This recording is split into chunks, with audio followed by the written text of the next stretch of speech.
Once again, welcome back to KC's Classes.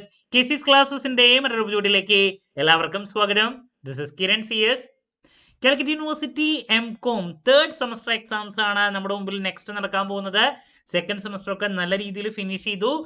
So third സെമസ്റ്ററിന്റെ സബ്ജക്ട്സിന്റെ ഡീറ്റെയിൽസിലോട്ട് പോകുമ്പോൾ ഒരുപാട് കുട്ടികളുടെ ഭാഗത്തു നിന്നുള്ള ഒന്ന് രണ്ട് ചോദ്യങ്ങളുണ്ട്. അതാണ് നമ്മൾ ഇന്നത്തെ വീഡിയോയിൽ മെയിൻ ആയിട്ട് ഡിസ്കസ് ചെയ്യാൻ പോകുന്നത്. ഏറ്റവും ഇമ്പോർട്ടൻ്റ് ആയിട്ടുള്ള problem paper income tax law practice and tax planning part 1 എങ്ങനെ നല്ല രീതിയിൽ പഠിക്കണം. കാരണം സീനിയേഴ്സ് ആയിട്ടുള്ള ആൾക്കാർക്ക് ഏറ്റവും കൂടുതൽ സപ്ലി കിട്ടിയിട്ടുള്ള ഒരു പേപ്പറാണത്. ദെൻ പ്രോബ്ലം പേപ്പേഴ്സ് ആയിട്ട് 3 സബ്ജക്ട്സ് വരുന്നുണ്ട്. സോ ഈ പേപ്പേഴ്സിലൊന്നും സപ്ലി കിട്ടാണ്ട് നല്ല രീതിയിൽ സ്കോർ ചെയ്യാൻ ഫോളോ ചെയ്യേണ്ട സ്ട്രാറ്റജി എന്തൊക്കെയാണ്? സോ ഇതൊക്കെ നമുക്ക് 1 by 1 ആയിട്ട് ഇന്നത്തെ വീഡിയോയിൽ ഡിസ്കസ് ചെയ്യാം. വീഡിയോയിലോട്ട് പോണേക്കാൾ മുമ്പ് പറയാനുള്ളത് നമ്മുടെ സ്ഥാപനം കാലിക്കറ്റ് യൂണിവേഴ്സിറ്റി M.Com എല്ലാ സെമസ്റ്ററിലെയും ക്ലാസ്സസ് പ്രൊവൈഡ് ചെയ്യുന്നുണ്ട്. നമ്മുടെ ആപ്പിലൂടെയാണ് ക്ലാസ്സസ് അവൈലബിൾ ആവുക. റെക്കോർഡ് ക്ലാസ്സസ് ഉള്ളത് കൊണ്ട് തന്നെ എപ്പോൾ വേണമെങ്കിലും പഠിച്ച് ഡൗട്ട് ഉള്ളത് ചോദിക്കാനുള്ള അവസരം ഉണ്ടെന്നുള്ളതാണ്. ഇതുവരെയുള്ള നമ്മുടെ റിസൾട്ട്സ് ഒക്കെ സൂപ്പർ റിസൾട്ട്സ് ആണ് കേട്ടോ.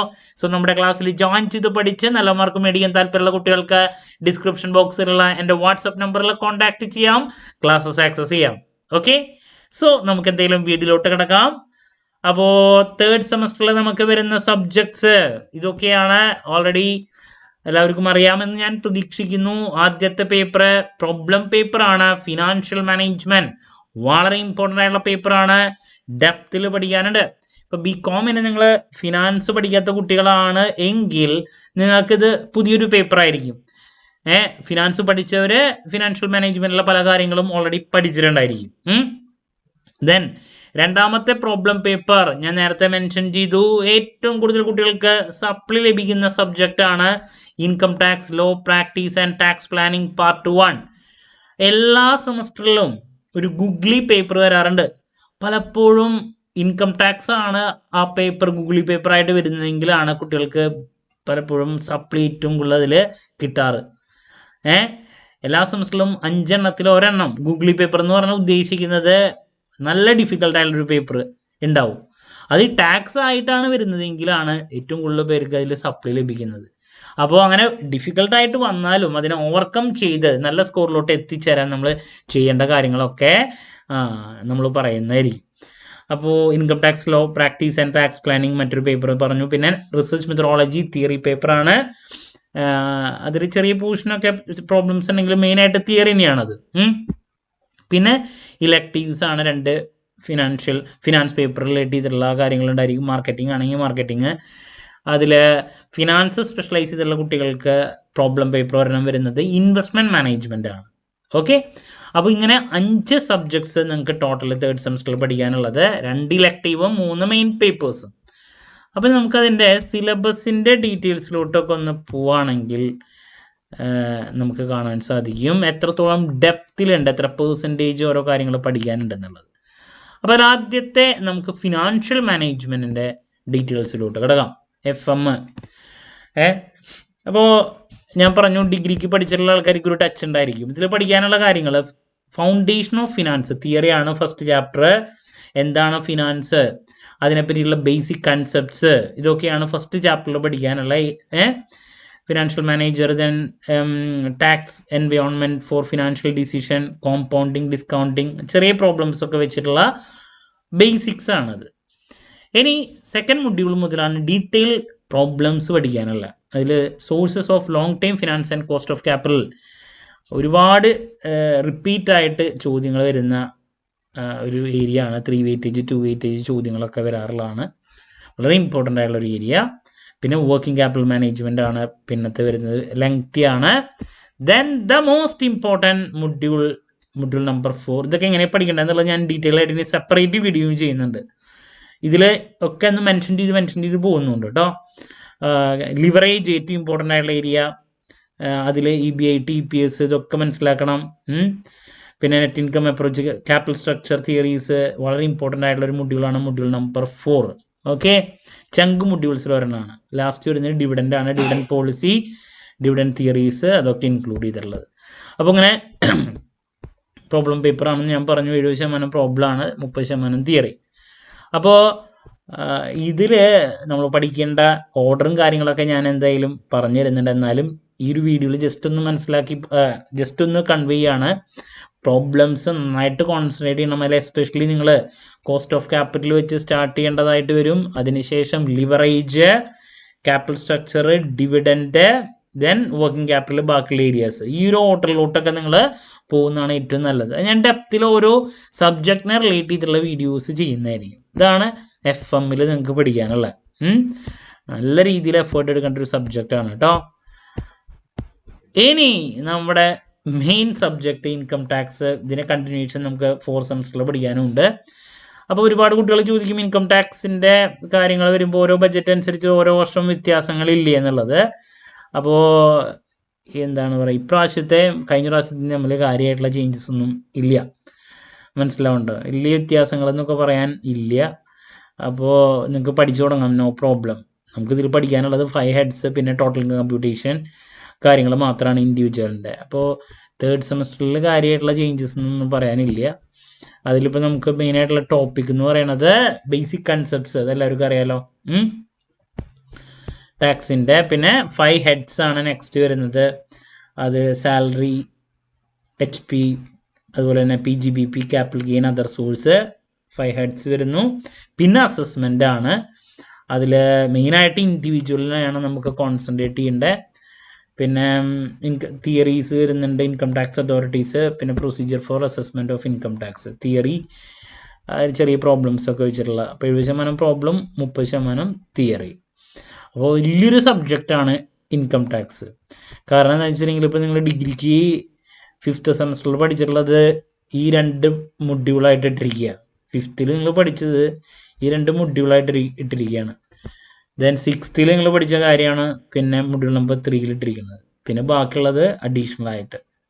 ഓക്കെ, അപ്പോൾ നിങ്ങൾ ഓൾറെഡി കയ്യിലുള്ള ബുക്സൊക്കെ വെച്ചിട്ട് പഠിച്ചു തുടങ്ങിക്കോളൂ. ഇതിൽ വലിയ മാറ്റങ്ങളൊന്നും ഇല്ല.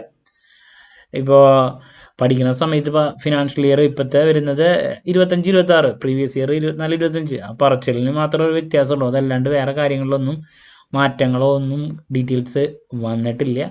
ഓക്കെ, പിന്നെ ഈ പറയുന്ന കുറേ ചേഞ്ചസിൻ്റെ ആപ്ലിക്കബിലിറ്റി ഒക്കെ നെക്സ്റ്റ് ഇയർ മുതലാണ് വരുള്ളൂ. അതുകൊണ്ടാണ് ഞാൻ പറഞ്ഞത് you can start your study.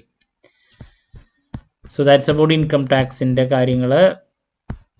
അതൊക്കെ നമ്മുടെ കോച്ചിങ്ങിൽ പഠിക്കാൻ ഏറ്റവും കംഫർട്ടബിൾ ആയിട്ടുള്ള രീതി ഏതാണ്, അതനുസരിച്ചിട്ട് ക്ലാസ്സസ് കൊടുത്തിട്ടുണ്ട്. പിന്നെ റിസർച്ച് മെത്തഡോളജിയാണ് വളരെ ഇമ്പോർട്ടൻ്റ് ആയിട്ടുള്ള തിയറി പേപ്പർ. റിസർച്ചിൻ്റെ ബേസിക്സും കാര്യങ്ങളൊക്കെയാണ് ആദ്യം കാണാൻ സാധിക്കുക. Then population survey and sample study, പിന്നെ primary data, secondary data, data collection, measurement and scaling ആണ്. പിന്നെ വരുന്നത് ഡാറ്റ പ്രോസസ്സിങ്, പ്രസൻറ്റേഷൻ. അപ്പോൾ ഇതിൽ പ്രോബ്ലംസ് 30% ഉണ്ടെങ്കിലും അത് ഫോക്കസ് ചെയ്തില്ലെങ്കിലും കുഴപ്പമില്ല. കാരണം എന്താണെന്ന് വെച്ചിട്ടുണ്ടെങ്കിൽ അതിന് ഓപ്ഷൻസ് വേറെ കിട്ടും. അപ്പോൾ നമ്മൾ തിയറി മാത്രം നോക്കിയാലും കുഴപ്പമില്ല. പ്രോബ്ലംസ് ചില ഏരിയാസിൽ നിന്നുള്ളതുണ്ട് ഈ മൊഡ്യൂൾ നമ്പർ 5-ത്തൊക്കെ. പ്രോബ്ലം നോക്കിയില്ലെങ്കിലും കുഴപ്പമില്ല കേട്ടോ. അതാണ് റിസർച്ച് മെത്തഡോളജിയുടെ കാര്യങ്ങൾ. പിന്നെ നമുക്ക് സ്പെഷ്യലൈസേഷൻ പേപ്പേഴ്സ് ഫിനാൻസിൻ്റെ വരുന്നത് നോക്കാം. ഫിനാൻസ് ആണ് ഏറ്റവും കൂടുതൽ കുട്ടികളുണ്ടാവുക. ഇപ്പോൾ മാർക്കറ്റിംഗ് കുട്ടികൾ എപ്പോഴും ഫേസ് ചെയ്യുന്നൊരു ബുദ്ധിമുട്ട് എന്താണെന്ന് വെച്ച് കഴിഞ്ഞാൽ മാർക്കറ്റിങ്ങിന് പ്രോപ്പറായിട്ട് ബുക്സ് ഒന്നും ഇല്ല. അപ്പോൾ പരമാവധി ഫിനാൻസ് എടുക്കുന്നതാണ് നല്ലത്. സ്കോപ്പും ഫിനാൻസിനാണ്. അപ്പോൾ ഇൻവെസ്റ്റ്മെൻറ്റ് മാനേജ്മെൻ്റ് ആണ് അതിൽ ഒരു പേപ്പർ വരുന്നത്. നിങ്ങൾ ഡിഗ്രിക്ക് ഫണ്ടമെൻറ്റൽസ് ഓഫ് ഇൻവെസ്റ്റ്മെൻറ്റ് പഠിച്ചിട്ടുണ്ടായിരിക്കും. അതിൻ്റെ സെയിം കാര്യങ്ങളൊക്കെ തന്നെയാണ് വരുന്നത്. പ്രോബ്ലം പേപ്പറാണ്, നല്ല രീതിയിൽ മനസ്സിലാക്കാനുണ്ട്. സോ എന്താണ് ഇൻവെസ്റ്റ്മെൻറ്റ് എന്നുള്ള ബേസിക് ചാപ്റ്റർ. പിന്നെ പ്രോബ്ലംസ് വരുന്നു, ബോണ്ട് ഇൻവെസ്റ്റ്മെൻറ്റ് അനാലിസിസ്, YTM-ൻ്റെ കാൽക്കുലേഷൻ അതൊക്കെ വെച്ചിട്ട് ബോണ്ട്, പിന്നെ ഇക്വിറ്റി അനാലിസിസിനെ പറ്റിയുള്ള കാര്യങ്ങൾ, അതിൻ്റെ തിയറിൻ്റെ പ്രോബ്ലംസ് ഉണ്ട് പഠിക്കാൻ.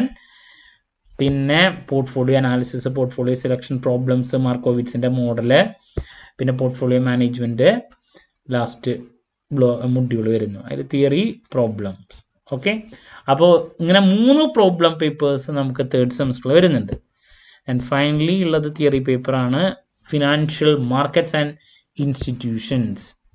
സോ ഇതിൽ വരുന്നത് ഫിനാൻഷ്യൽ മാർക്കറ്റ്സ് എന്താണ്, അതിൻ്റെ ഓവർവ്യൂ, അതിൻ്റെ ഡീറ്റെയിൽസ് ഒക്കെ വെച്ചിട്ട് NSE, BSE, role of SEBI, commodity മാർക്കറ്റ്സിനെ പറ്റിയിട്ട് 2ാമത്തെ മൊഡ്യൂൾ, ഫിനാൻഷ്യൽ ഇൻസ്ട്രുമെൻറ്റ്സ് 3ാമത്തെ മൊഡ്യൂൾ, പിന്നെ ഡെവലപ്മെൻറ്റ് ഫിനാൻഷ്യൽ ഇൻസ്റ്റിറ്റ്യൂഷൻസ് 4ാമത്തെ module, then last foreign capital flows. അപ്പോൾ തിയറി പേപ്പറാണത്, നല്ല രീതിയിൽ പഠിച്ച് സ്കോർ ചെയ്യാൻ സാധിക്കുന്ന സബ്ജക്റ്റാണ്. ഇതാണ് 5 സബ്ജക്ട്സ് നിങ്ങൾക്ക് പഠിക്കാനുള്ള തേർഡ് സെമസ്റ്ററിൽ. സോ തോൽക്കാതിരിക്കാൻ വേണ്ടിയിട്ട് നിങ്ങൾ എങ്ങനെ പഠിക്കണം എന്ന് ചോദിച്ചാൽ അതാണ് ആദ്യം പറയാനുള്ള. പ്രോബ്ലം പേപ്പേഴ്സ് ഒരു കാരണവശാലും അവസാനത്തേക്ക് വെക്കരുത്. എസ്പെഷ്യലി നമ്മൾ ഏറ്റവും കൂടുതൽ ടൈം സ്പെൻഡ് ചെയ്യേണ്ടത് 3 സബ്ജക്ട്സിനാണ്. Number 1 tax, then FM, then investment management. 3 problem പേപ്പറാണ്. കയ്യിൽ പോയ പോലെയാണ്. പിന്നെ ഇതിൻ്റെ എസ്പെഷ്യലി ടാക്സ് പേപ്പർ പോയി കഴിഞ്ഞാൽ ഇതിൻ്റെ പിന്നാലെ നടന്ന് വീണ്ടും വീണ്ടും പണി കിട്ടും കുട്ടികൾക്ക്. പിന്നെ തിയറി പേപ്പർ 2 നമുക്ക് പിന്നെയും മാനേജ് ചെയ്യാൻ പറ്റുന്നതാണ്. റിസർച്ച് മെത്തഡോളജി ആണെങ്കിലും ഫിനാൻഷ്യൽ മാർക്കറ്റ്സ് ആണെങ്കിലും. ഓക്കെ, അപ്പോൾ ടാക്സ് പേപ്പർ ഞാൻ പറഞ്ഞു ലെങ്തിയാണ്. കാരണം ടാക്സിൻ്റെ basics, 5 heads, assessment of individual, പിന്നെ അതോറിറ്റീസിനെ പറ്റിയുള്ള തിയറി, ഇതൊക്കെ ഇൻക്ലൂഡ് ചെയ്തിട്ടുള്ളതാണ്. ഞാൻ പറഞ്ഞു കഴിഞ്ഞ പ്രാവശ്യത്തെയായിട്ട് വേറെ മാറ്റങ്ങളൊന്നും കാര്യമായിട്ട്. പറച്ചിലിൽ ഇപ്പോൾ ഇയർ ജസ്റ്റ് ഒന്ന് മാറ്റം അത്ര തന്നെയുള്ളൂ. അപ്പോൾ നിങ്ങൾക്ക് എത്രയും പെട്ടെന്ന് തന്നെ നിങ്ങളുടെ പഠനം ആരംഭിക്കാം. FM-ലാണെങ്കിലും ഡെപ്തിൽ പ്രോബ്ലംസ് വരുന്നുണ്ട്. അതൊക്കെ എങ്ങനെ സെപ്പറേറ്റ് സെപ്പറേറ്റ് ആയിട്ട് ഞാൻ എൻ്റെ വീഡിയോ ചെയ്യും. എങ്ങനെ അതിനെ ക്വിക്കായിട്ട് സ്മാർട്ടായിട്ട് അപ്രോച്ച് ചെയ്യാം ഓരോ സബ്ജക്റ്റിന്. FM ആണെങ്കിലും ഇൻവെസ്റ്റ്മെൻറ്റ് മാനേജ്മെൻറ്റ് ആണെങ്കിലും ടാക്സ് ആണെങ്കിലും.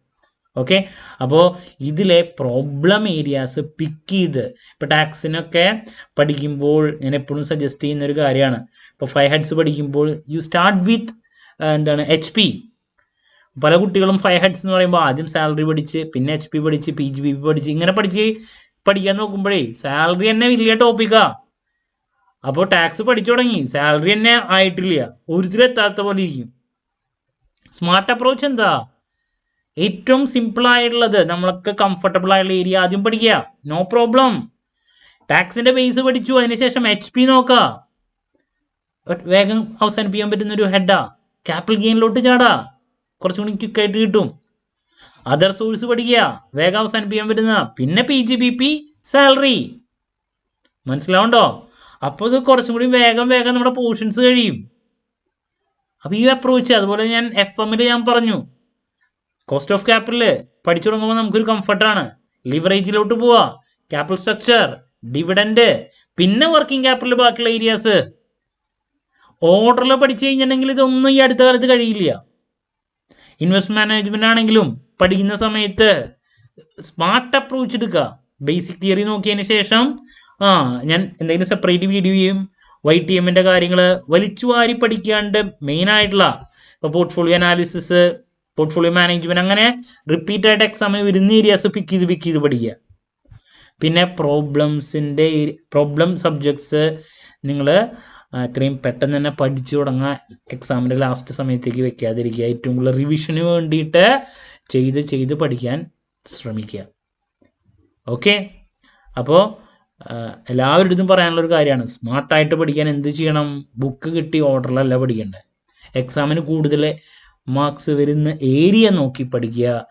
അതുമാത്രമല്ല, നമ്മൾ പഠിച്ചു തുടങ്ങുമ്പോൾ നമുക്ക് കൺവീനിയൻസ്, അതുപോലെ തന്നെ ഈസി ആയിട്ട് തോന്നുന്നത്, അങ്ങനത്തെ ഏരിയാസ് നോക്കി നമ്മുടെ പഠനം ആരംഭിക്കണം. പഠിക്കുന്ന ഏരിയ എക്സാമിന് വരും വേണം, എളുപ്പമായിരിക്കണം. എന്നാൽ മാത്രമേ നമുക്ക് ആ സബ്ജക്റ്റിനോടൊരു താല്പര്യം ഉണ്ടാവുള്ളൂ. ഇതാണ് നിങ്ങൾ ഫോളോ ചെയ്യേണ്ട സ്ട്രാറ്റജി. മേ ബി നമ്മൾ പഠിച്ചു തുടങ്ങുമ്പോൾ ചിലപ്പോൾ ഫസ്റ്റ് ചാപ്റ്റർ ഇൻട്രൊഡക്ഷൻ തിയറി ആവും, അതിനുശേഷം സെക്കൻഡ് മൊഡ്യൂൾ എന്ന് പറഞ്ഞാൽ ചിലപ്പോൾ വളരെ ഡിഫിക്കൽട്ടായിട്ടുള്ളതാവും. ഇപ്പോൾ ഞാൻ സാലറിയിൽ പറഞ്ഞു, ടാക്സിൻ്റെ കേസ് പറഞ്ഞു, സാലറി കുറച്ച് ബുദ്ധിമുട്ടുണ്ട്. അപ്പോൾ അത് വെച്ച് പഠിച്ചു തുടങ്ങുന്ന കുട്ടിക്ക് പിന്നെ സബ്ജക്റ്റിനോട് താല്പര്യക്കുറവാണ് ഉണ്ടാവുക. നേരെ മറിച്ച് എക്സാമിന് എന്തെങ്കിലും HP-യിൽ നിന്ന് ചോദ്യം ഉണ്ടാവും. അപ്പോൾ നമ്മൾ എളുപ്പമുള്ള HP വെച്ച് പഠിച്ചു തുടങ്ങി, വേഗം കഴിഞ്ഞു, കുട്ടിക്ക് സബ്ജക്റ്റിനോട് താല്പര്യം വരാണ്. പിന്നെ നമ്മൾ പതുക്കെ സബ്ജക്റ്റിലോട്ട് എത്തി. പിന്നെ കുറച്ച് ബുദ്ധിമുട്ടായുള്ള ഒരു ഏരിയയിലോട്ട് കടന്നാലും നമുക്കധികം നമ്മൾ വെറുത്ത് പോവില്ലേ സബ്ജക്റ്റ്. ഈ ഒരു അപ്രോച്ച് നിർബന്ധമായി നിങ്ങൾ ഫോളോ ചെയ്യണം എന്നുള്ളത്. ഓക്കെ, അപ്പോൾ ഇതൊക്കെയാണ് സബ്ജക്റ്റ് ഡീറ്റെയിൽസ് പഠിക്കുമ്പോൾ മിനിമം നിങ്ങൾ ശ്രദ്ധിക്കേണ്ട കാര്യങ്ങൾ. ഇനി ഓരോ സബ്ജക്റ്റിൻ്റെയും ഡെപ്തിൽ ഉള്ള സ്മാർട്ട് സ്റ്റഡി അപ്രോച്ച് ഫോളോ ചെയ്യേണ്ടതിനെ പറ്റിയുള്ള വീഡിയോ ഞാൻ ചെയ്യുന്നതായിരിക്കും. പിന്നെ ഇമ്പോർട്ടൻറ്റ് ക്വസ്റ്റ്യൻസിൻ്റെ വീഡിയോ ഒക്കെ ആസ് യൂഷ്വൽ നമ്മൾ ചെയ്യുന്നതായിരിക്കും. പിന്നെ നമ്മൾ ഓൺലൈനായിട്ട് കോച്ചിങ് പ്രൊവൈഡ് ചെയ്യുന്നുണ്ടെന്ന് പറഞ്ഞു. ഈ 3 പ്രോബ്ലം പേപ്പേഴ്സിന് സോ ആപ്പിലൂടെ അവൈലബിൾ ആണ്, റെക്കോർഡ് ക്ലാസ്സസ് ഉണ്ടായിരിക്കും. സോ നമ്മുടെ ക്ലാസ്സിൽ ജോയിൻ ചെയ്ത് പഠിച്ച് നല്ല മാർക്ക് മേടിക്കാൻ താല്പര്യമുള്ള കുട്ടികൾക്ക് ഡിസ്ക്രിപ്ഷൻ ബോക്സിലുള്ള എൻ്റെ വാട്സപ്പ് നമ്പറിൽ കോൺടാക്ട് ചെയ്യാം, ക്ലാസ്സസ് ആക്സസ് ചെയ്യാം. എന്ത് ഡൗട്ട് ഉണ്ടെങ്കിലും കമൻറ്റ് ചെയ്യുക, അതിനുള്ള മറുപടി ഞാൻ വീഡിയോസിലൂടെ നൽകുന്നതായിരിക്കും. മറ്റൊരു വീഡിയോയുമായി വീണ്ടും കാണാമെന്നുള്ള പ്രതീക്ഷയോടെ നിർത്തുന്നു. This is Kiran CS signing off. Have a nice day. Thank U.